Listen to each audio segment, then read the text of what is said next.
Well, hello there, friends. Welcome back to the podcast. Today is a guest episode, and I get to introduce you to somebody who loves podcasting as much as I do. Her name is Jenny Suneson, and she helps moms build sustainable businesses in 20 hours or less using podcasting as their main visibility strategy.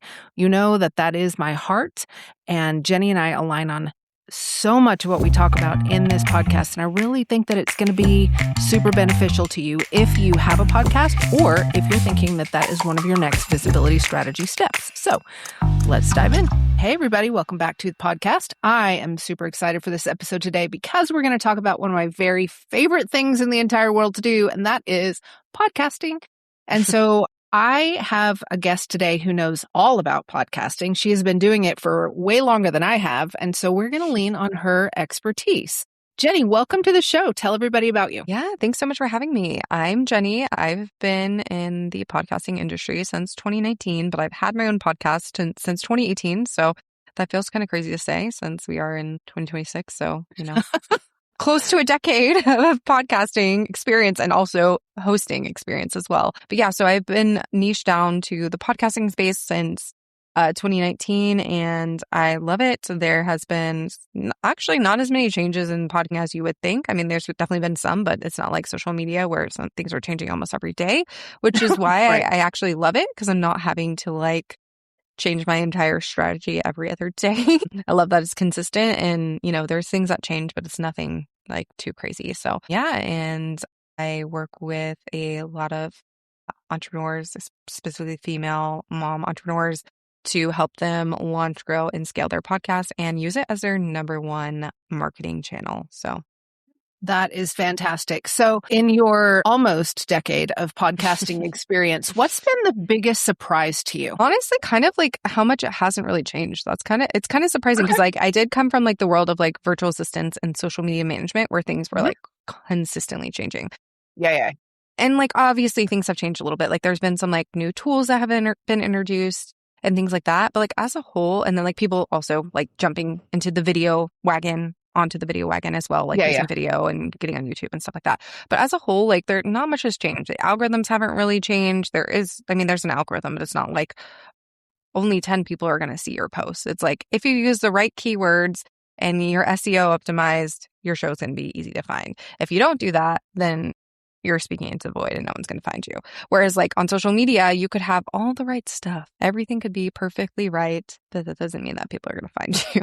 I like that it's as long as you're optimized, it's easy to find. And I think, like I said, not much has changed. There has been minor changes, but I like that. As someone who likes a routine, for me, that has been nice. And, I love how accessible it is to, as a host and as also a consumer. As a host, you can do it from wherever. You don't have to be having, if you're not using the video aspect of it, you need to have perfect lighting. You don't need to be, you can do it in your pajamas if you really wanted to. You could do that at night. It doesn't really matter. Whereas if your core focus is a YouTube channel, then you kind of need perfect lighting. It just needs to be, the focus needs to be more on the video quality, which, is not always sustainable for some people, So as a consumer as well, it's easier. My audience is moms, so a lot of their audience is also moms. So consuming is much easier than consuming a YouTube video or a blog post or something like that because people can listen on the go. Whereas you're not taking a walk with your dog and reading a blog post. You could take a walk with your dog and listen to a YouTube video, but why would you listen to a YouTube video? If I'm going to watch a YouTube video, I want to actually watch it, right? Which you can't really do when you're on the go. So. Right. Yeah. So good. So good.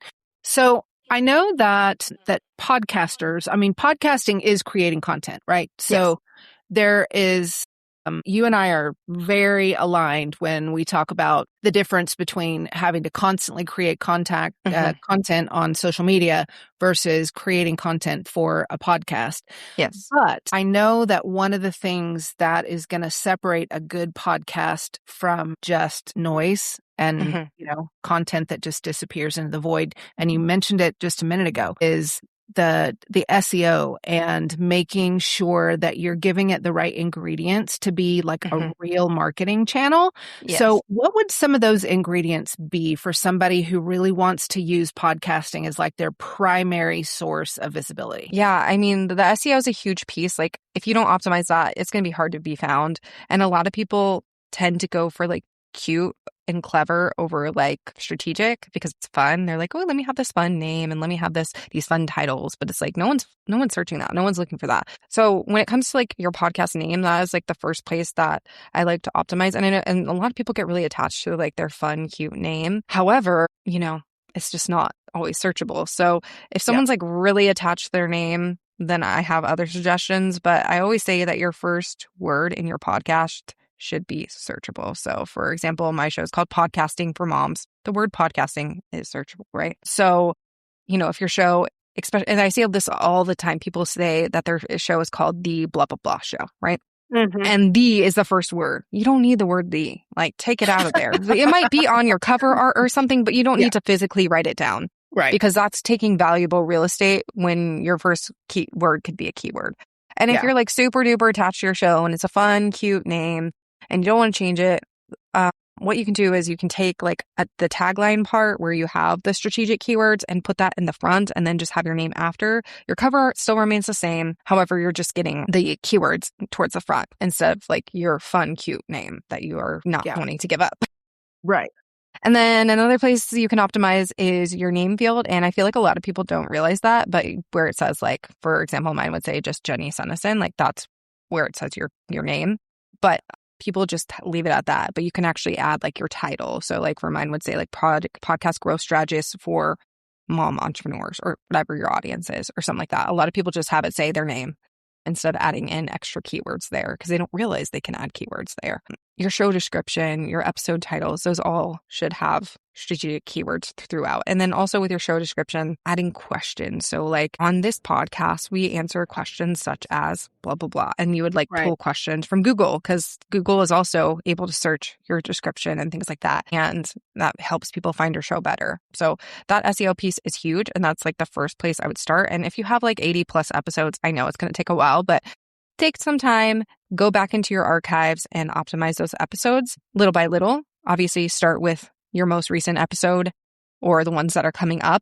Start optimizing those like from the jump and then go back slowly and update your archive. I think that's really important because you can see just a huge jump in downloads just by updating those things because people are discovering your old episodes. They're not just only seeing your most recent one. And if you have them optimized, you're able to actually get, a ton of downloads on those old episodes that you thought were just completely not going to be touched ever again by people. So yeah, so good. That's the first thing for sure. I love that. You talked about niching down and you specifically in your podcast talking to moms. A lot of the things that you probably discuss on your podcast, just like mine, could be for anybody, applicable for anybody, but you're hitting the mom niche. Talk to people about why it's so important to niche and what would you like, how far is too far when you're niching? Yeah. I love that. See, and for a long time, I was really allergic to niching down. Like, it took me a long time to actually do it. I just kept saying, I serve female entrepreneurs. And like, that's a huge category of people. Like, it's more niche than saying I serve humans, but it's still a pretty broad category because like, there's a lot of female entrepreneurs. So then when I went down to mom entrepreneurs, like, it's still pretty broad. Like, I wasn't like, mom entrepreneur service providers, or even mom entrepreneur, like you can get even more niche, like mom entrepreneur brand designers or something like that. Like that's really niche. Like that's not going to be a huge group of people. So I didn't want to get too niche. And I feel like, you can never really get too niche unless you just keep going. Like if you're like, so for example, if I like went down to like mom entrepreneur brand designers, that would be a little too niche. Like I would be like, why is my show not growing? Because, maybe there's only 200 of those people out there. There might be more, but just for the sake of the episode. But you don't want to get too niche because then you're not going to see results because, eventually those people, you will reach all of them and, you're going to run out of people to market to. So I would say like there's a happy medium, if you feel like you're too broad, you probably are. You can probably afford to niche down a little bit more, but don't like box yourself in. And like, you can either niche by like type of person or service. Like, so for example, I went with the type of person versus just like a service or like group of people kind of thing. Whereas like you could be like, oh, I serve brand designers or something like that, right? That's more niche, but it's not like saying just mom brand designers. So it's more niche. It's not just entrepreneurs, but it's not like just mom brand designers or something. So you can kind of just like niche down a little bit. You don't have to go from like straight up being like serving everyone to like the tiniest niche in the world. You can kind of just do it in phases. And that's kind of what I did. About a year and a half ago, I niched down to working with moms, and it's been so much easier with my messaging and being able to market to the right people because sure, anyone can stumble across my show and find valid information. Like you don't have to be a mom podcaster to benefit from my show. You know, you could be someone who doesn't have kids and that's okay. You'll just learn the strategies on how to do it in like less time than, you would need to, which who doesn't want that? So yeah. So I don't think there's not really such a thing as niching too much unless you get to the point where it's like only like 10 to 200 people are going to apply to this thing. And that's a little bit too small in my opinion. Yeah. That's good. So good.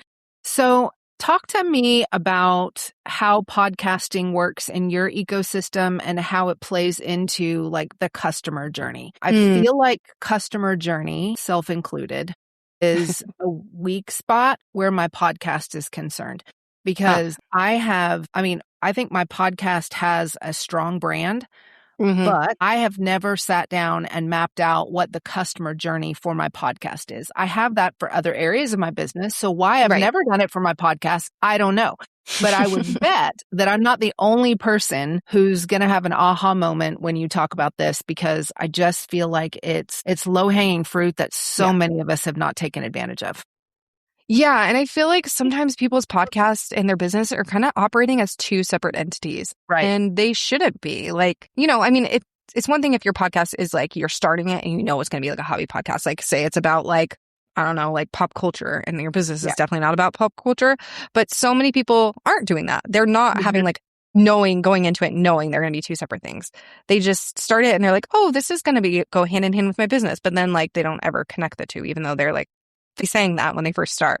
So that's where creating like a solid listener journey comes into play because you want your listener to be able to go from, I listen to this podcast to eventually taking that next step with you and like eventually hitting the buy button. And most people get stuck where someone becomes a listener, they love their show, they're consuming their content, but they're not ever actually moving to the next step. They're sitting there in that, listening thing. And there's nothing wrong. There's going to be people that are going to be stuck there, whether you have a good listener journey or not, because not everyone is going to take that next step forward. But if 0 people are taking that next step forward, that's when we have an issue. Like if everyone is just stuck in that listener, like, ooh, this is great, I love it, cool, but then they never take any action, then that's where you have an issue. So being able to map that person to the next step. So, once they're a listener, okay, what do you need them to do next? Usually there's different ways you can go about this. So you can either have like a free offer that is you're leading them into, because the thing with podcasting is it's hard. You can't see who's listening, right? On a public podcast. You can if you have a private podcast because they have to opt in and you get their email address and such.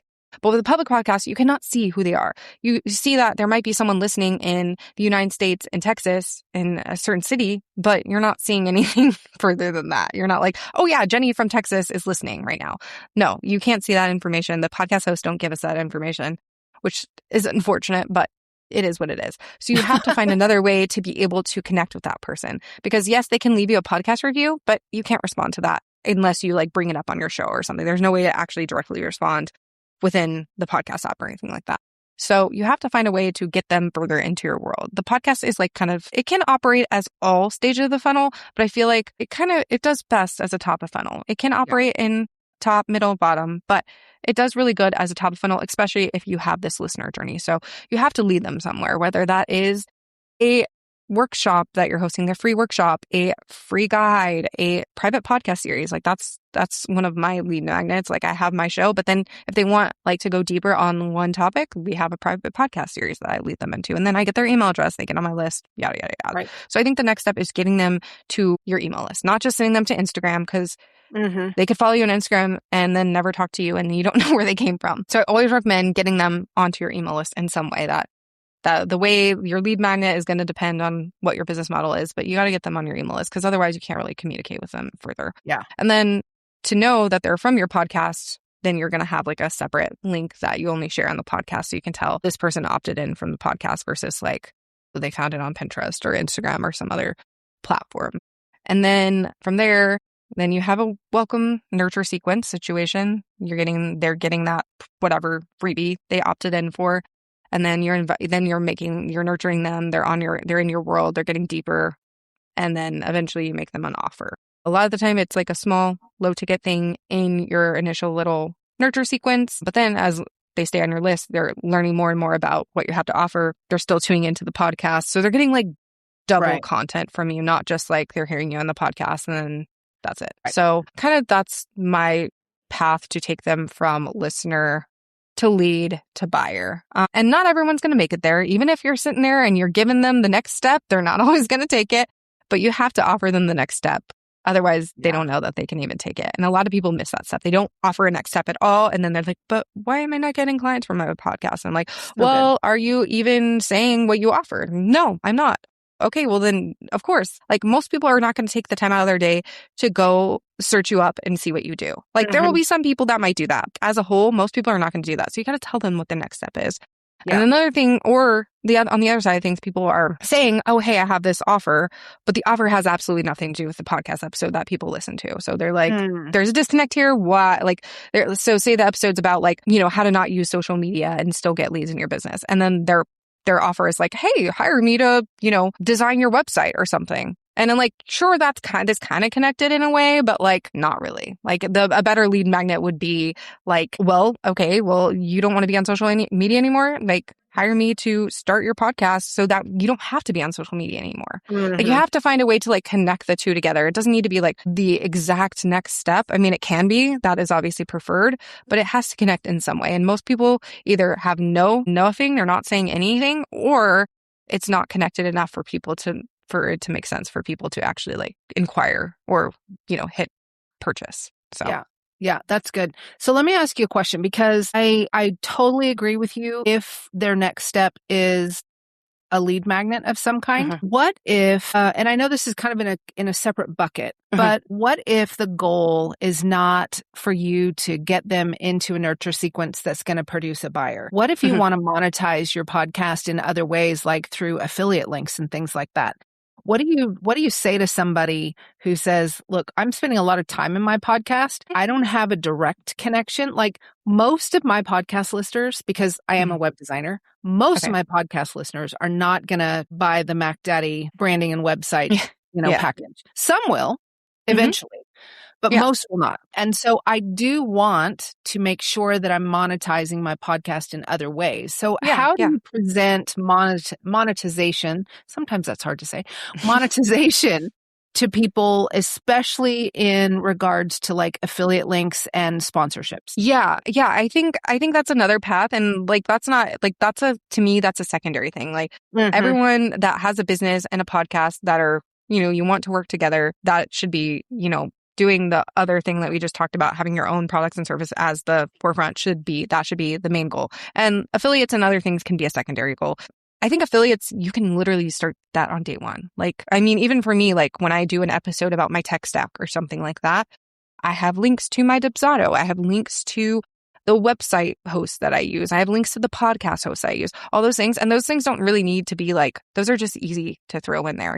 There's not like a true like strategy with that. Like you're just putting it in the show notes, I would say. Things like sponsorships and things like that, that's something that a lot of people, like the way that a lot of people think when they're like monetizing my podcast. That's like what comes to mind first versus like their own products and services. And I usually caution people against that unless their podcast is like its own business, like its own entity. Like the podcast is the business versus like the podcast is secondary to whatever business they have. Because to get sponsorships that are actually going to be lucrative, you need a lot more downloads than you would think. And most people are not meeting those download milestones for it to be worth it. Yeah. So what kind of milestones are you talking about here, just so people have some frame of reference? Yeah. So like, I mean, most places won't even look at you until you're getting 1,000 downloads per episode in terms of sponsorships. And most podcasters are not doing that. I have a couple clients that do that, but most podcasters are not getting 1,000 downloads per episode in a 30-day period. it's just not really a thing unless they have like some crazy like true crime podcast with a massive audience or something like that. The podcast that is the business, those people might be getting those numbers, but people who have their podcast as like a marketing channel for their business likely are not getting those numbers. It's just unless they're like a celebrity entrepreneur or something like that, where they already have this massive built-in audience and then they start a podcast and then those people just follow them. They're not like garnering that audience and then being able from the podcast alone, you know? Yeah. So, and you know, I mean, for me personally, I'm not trying to sell my soul for like $2.50 advertisements because like and you know, for me, it has to really align if I'm going to have a sponsor on and things like that. Good. And sure, you can like do your own outreach and stuff to people instead of going through like these third-party companies that, you know, you're like, oh, you need 1,000 downloads or something. That might get you a little bit more money in the pocket. But to me, it's just still most of the time not worth it. It's more worth you're going to make more money off of selling your own products and services. But if you don't have your own products and services, then yeah. And the podcast is the business. And yeah, affiliates and sponsorships are something, you know, you can always start with affiliates first because that's super easy. You don't need it's not like most affiliate programs are like, you need to have 1,000+ followers on social media to be able to join our affiliate program. Most of them you can join and start promoting. Yeah. Right then and there. So good. So if somebody was listening to this and they said, you know, I've got a podcast, I've been doing it for a little while, but I think that I can level up. What's the one thing that you would tell them? Yeah, I always recommend just starting, like doing a full audit. Most people that have been podcasting for a while, they haven't looked at their episodes, the past episodes in years, maybe. Yeah. Months or years, however long it's been. Most people have like a back catalog of all these episodes that they haven't touched since it went live. So I recommend doing like a full audit of your current stuff in your past episodes and seeing like, are the links actually working? Am I leading people? Like if you were good and did calls to action in the beginning, most people didn't. But if you were one of those people, make sure the links are still active. Make sure those are still offers you're selling. Like take a look at your back catalog because like if people are stumbling upon those because you optimize for SEO and it doesn't work, that's not a good experience for people. So good. Yes. So you want to audit your back catalog first. And while you're going in and auditing, if you didn't optimize for SEO in the beginning, then you can do that too. Right. It's like a double whammy. Yeah. And there's a lot of tools now that make that a lot easier. The one that I love to use, it's called podseo.com. And you can just go in there and like, it tells you where you're ranking, what keywords you're ranking for, and it suggests keywords that, you know, you can target and things like that. It shows like, and each episode does like breakdown, like, okay, you're ranking for all these keywords for this one episode, plus your show as a whole. And I love that tool. It's relatively inexpensive, especially if you only have one podcast. Obviously, I track it for myself and my clients. So I'm on a little more expensive plan, but it's a really great resource for people who want to optimize their SEO, but like don't really know where to begin. And then, you know, they don't know how to see if it's actually working or not. Because you can go in and optimize it and then like you might see a little results, but you can't really, it's hard to see like if it's truly, truly working. So, right. Yeah. So good. So good. I also use Pod SEO and I love it. Mm-hmm. So thank you so much. This has been a really enlightening conversation. I think people who already have a podcast or are possibly trying to start a podcast have gotten a lot out of it. And if somebody wants to learn more about you and what you do and the services that you provide, where's the best place for them to find you? Yeah, so I would say the best place to find me is actually my podcast. I like to keep people in the podcasting app. My podcast is called Podcasting for Moms. You do not have to be a mom to listen. Like I said earlier, if you just want to learn how to start a podcast in part-time hours and you're not a mom, that's totally okay. So you can find me on all the platforms, Podcasting for Moms. And then from there, you'll learn more about me, my services, and everything else. But that's where I always send people to because it's my favorite place to show up online. Perfect. Thank you so much for being here today. And thanks everybody for listening. We'll see you next week. Thank you.